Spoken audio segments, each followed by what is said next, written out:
Hi, welcome to 2020 Tasty Treats with GourmetQuilter. We're having a lot of fun in this year of 2020 with 20 programs, 20 things happening within some of the programs. So this time we're doing 20 foundation piece blocks. So we're doing one block a day for 20 days.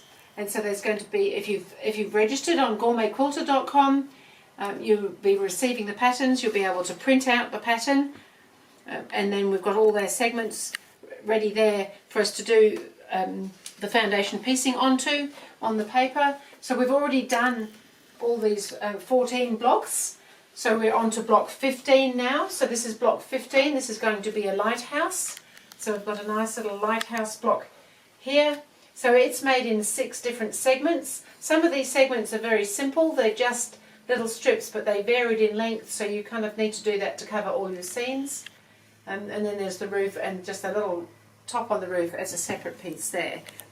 So as I mentioned, if you've registered to receive the pattern, you'll have this. You can cut it apart. Make sure there's a little bit of a surround beyond the dotted line. The dotted line is a trimming line which gives us a seam allowance amount. So I've already gone ahead and I've made some of these super simple segments, the little dark strips that go in between, and I've made the little point on the roof. But I haven't quite finished. I've started on the house. If you were watching last one, we did the little townhouses and the same process. We came up the middle with a door and a window. But then just when we're putting the sides on, they're on a bit of an angle. So I just thought I've done one. I thought I'd just go through and show you the second one with that angle. So I've already done a fold in my pattern along that stitching line that I'm going to use. I've got my piece of fabric ready. So I'm going to fold the pattern over on that stitching line, and I'm actually going to fold the fabric with it. So I'm going to then position that onto the piece of fabric that I'm going to stitch onto, make sure that it's long enough at both ends to cover the pattern piece, and then I know that I can stitch along that line, because we're just trying to make sure that there's enough fabric sitting behind the bit that we've folded over, because it's a stitch and flip sort of thing, and you can see that there's plenty behind there that will have enough fabric. When you're stitching on the angle, it seems to be just a little bit, we have to think a little bit harder because it's a little bit back to front sometimes.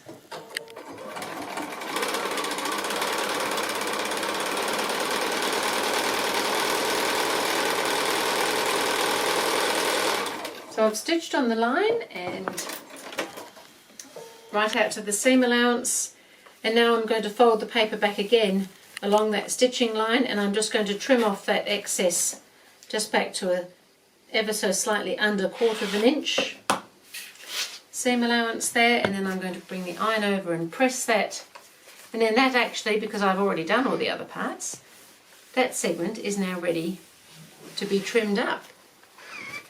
So I might go ahead and do that so that we can see what it's looking like.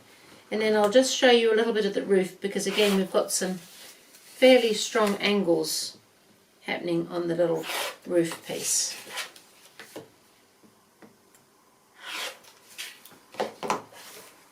So that's the lighthouse. So we're getting ready to go here. We'll have a little strip between, got the top section of the little building, another strip, and now we need the roof to go in there, and then that's just the little peak on the roof. So I'm going to continue on with the roof. So I've already started my roof here. There's just some small pieces on here. So we have a little tiny triangle, which just gives us the little side bit on the roof, a little bit of height. And then there's another tiny little wedge triangle coming in here, and I've already put the fabric on for that piece. And now there's just a larger piece here, which is on a funny angle. So I just thought I'd go through that with you. So as I've been doing, I'm folding my line along the stitching line that I'm going to make, so that I know where to position my piece of fabric behind that. So I've got plenty of fabric to go behind that piece that's folded over. Remember, we're folding it over, putting the fabric behind because it's going to be flipping. And then I've got enough to go right out to the seam allowances there. So that's looking pretty good. So I'll go ahead and stitch that piece on.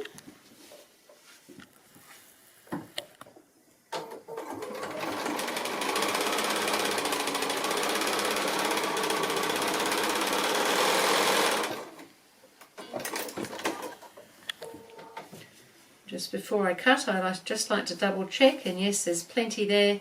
So now I'm going to fold that paper down along that stitched line, just pull away any previous stitching in that little area, and I can trim off those bits there, so there's a more reasonable amount sitting in that seam. And now I can press that and then do the same thing to the other side of this little segment. So I'm going to fold on that long angled line there, and if I fold the fabric over as well, I can see where my stitching line is going to go. I'm going to place the fabric behind the folded over piece, because that's the bit that we're going to stitch and flip. So it's in a funny sort of position, not where you necessarily think it's going to go, because it has to flip back up from that position there. So that's looking pretty good. So I'm going to stitch along that line now, right out to the edge of the seam allowance.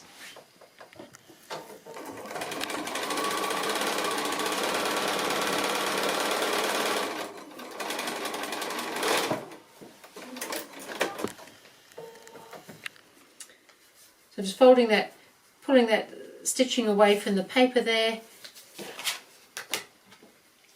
and I'll trim off all that excess fabric there, and back to the iron again, and then this just needs trimming up, and then we can have a look at how this block goes together, which is pretty straightforward on this block.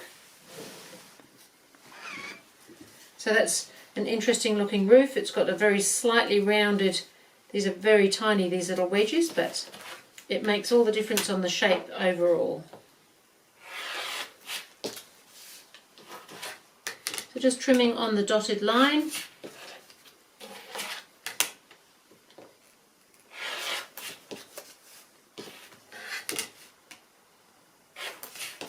And then I'm just going to pop a little bit of glue behind these little bits here so that they don't flop up when I don't want them to.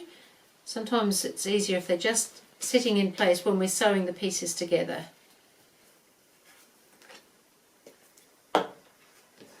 So that's my roof, and it's going to go in there. So by the time all the seam allowances have come out, that will come down to a lighthouse. So you can see that this is a very straightforward block with just strips across. So all we need to do now is sew all those seams together and we'll have a lighthouse. So I'm going to go ahead and do that, and I'll show you when the block's finished. So I've gone ahead and joined all my pieces. These little ones in here with a little dark colour are quite narrow. So what I've ended up doing with the pressing is I've been pressing the seams one way, not opening them. And so this one next to the lighthouse, I've pressed down to the lighthouse, and the other one I've pressed up. So there's just room for that to sit quite nicely like that. There's one at the roof I've pressed up, so that they all end up sitting nice and flat like that. And now we have completed a wonderful looking lighthouse. I'm really thrilled with my lighthouse. So we've got another block to put in here. We're just getting through these blocks. So I think that's pretty great. So that's block number 15 that we've done. So we're getting on really well with our 20 blocks. We've only got 5 more blocks to go. So we'll see you again for block 16. But as well as that, if you'd like to have a look on GourmetQuilter.com, you may find some other things that you'd like to have a look at, or just the tasty treats. Thank you.